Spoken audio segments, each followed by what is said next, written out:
Hello and welcome, our friends and devotees of yoga and Buddhism.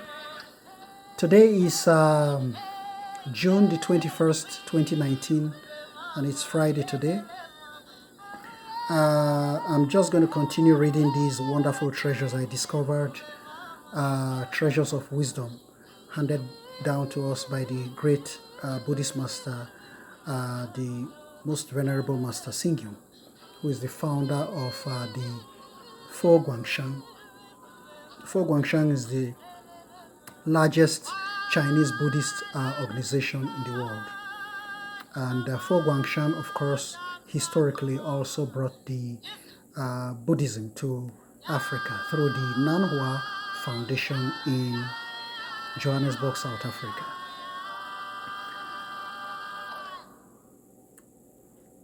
In my studies of the works of Master Xingyun, as I said, I really found a lot of treasures that deal with every aspect.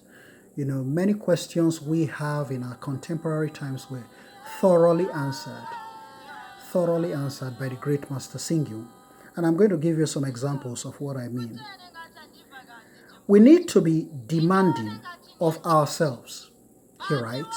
We need to be demanding of ourselves and seek to be complete as individuals. We should not wait for others to ask us to improve. If we are not up to standard, then naturally there will be some who will be critical of us, pointing out our shortcomings and weaknesses. Yet, if we make demands of ourselves in how we speak, handle situations and matters, or even in how we walk and sit, other people will have no reason to criticize. In fact, they will want us on their side.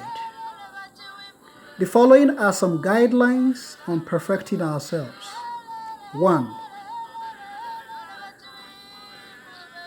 Morality can win over others.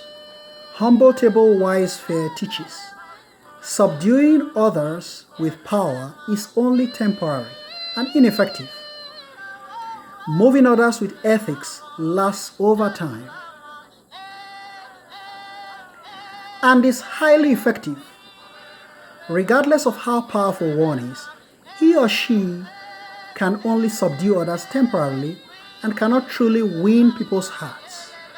However, if we conduct ourselves with integrity and righteousness, speak to others with compassion, treat others with tolerance, and engage in social services with enthusiasm, zeal, people will have high regard for our morality and be willing to follow us. Folks, I hope you are writing. I always tell my students, have your pen and your paper handy and keep, concise notes as I lecture you on these wonderful treasures of the great Master Xingyun I discovered in 20 years of research into Buddhism. 2. Magnanimity can encompass others. If we want to pursue major undertakings, we first need the necessary skills and equally important. Magnanimity. We first need the necessary skills and equally important, magnanimity. We must be tolerant of others. For instance, if they make mistakes, we have to forgive them. We must be forgiving of their weaknesses, allowing them time and room to learn and grow. We should never be harsh on others, yet easy on our own faults. One must apply the inclination to blame others to oneself.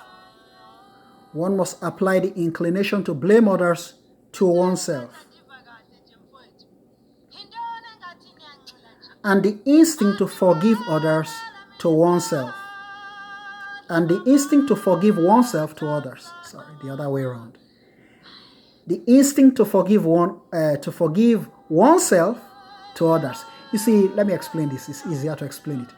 We human beings have the tendencies to avoid seeing avoid blaming others, avoid blaming ourselves when we make mistakes and put blames on others.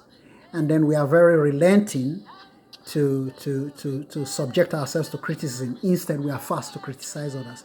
This is what Master Singyung is saying. It's easier to put it in more words, to explain it. So one more time, I say this time you're going to get it and put it in writing if you can.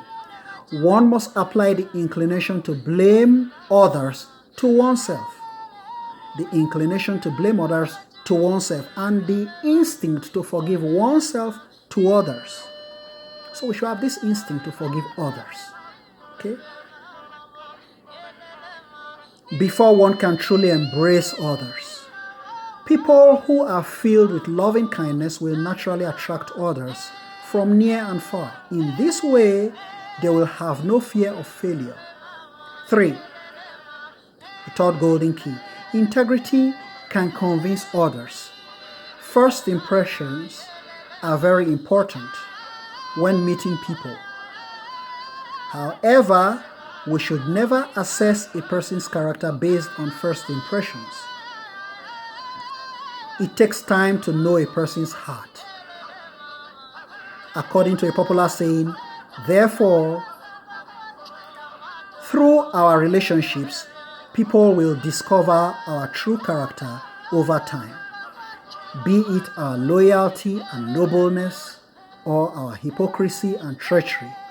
It is only by being sincere and trustworthy that friendships can be made to last.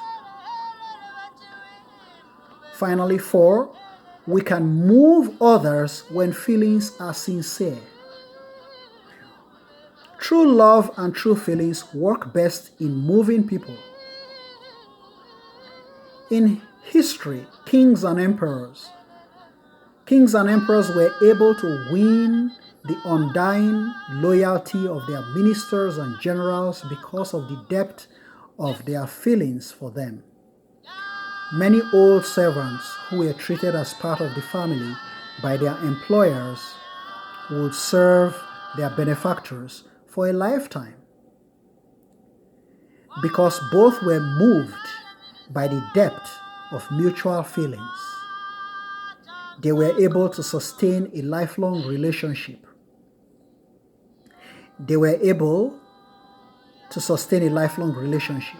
In treating people, our genuine feelings can certainly gain their respect and loyalty towards us.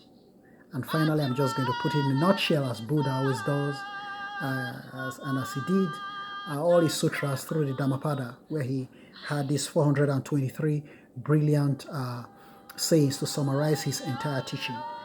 And as the great Master Singyung is doing in this last paragraph, to summarize this particular lesson. Therefore, we must first try to perfect ourselves before others will be willing to follow us. Through our experience with people and matters, we can slowly improve ourselves.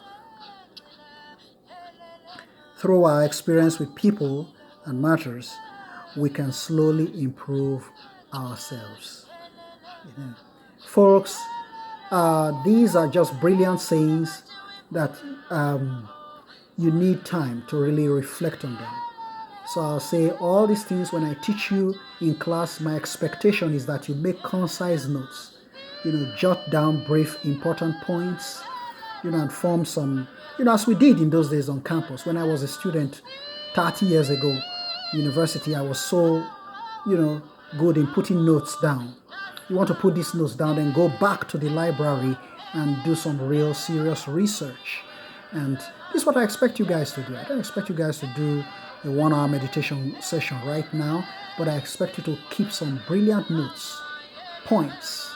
And then when you go back to your study, you go back to your private libraries, and you go back to yourselves in reflection, in meditation, you'll be able to, brilliantly really penetrate these points, treasures of wisdom, and really be able to accomplish enlightenment, which will attract success to you, the success that you desire in life. This is the exact objective of this seminar. I expect you guys to go back to your temples of peace and really sit down and delve further and further. Do some more meditation. Sit down in your quiet, enjoy your lives, and do some more penetration on these points of wisdom, and carefully pick out things that will beautify your path as you walk your path through life, and manage your time to success. Folks, Namo Amitofo.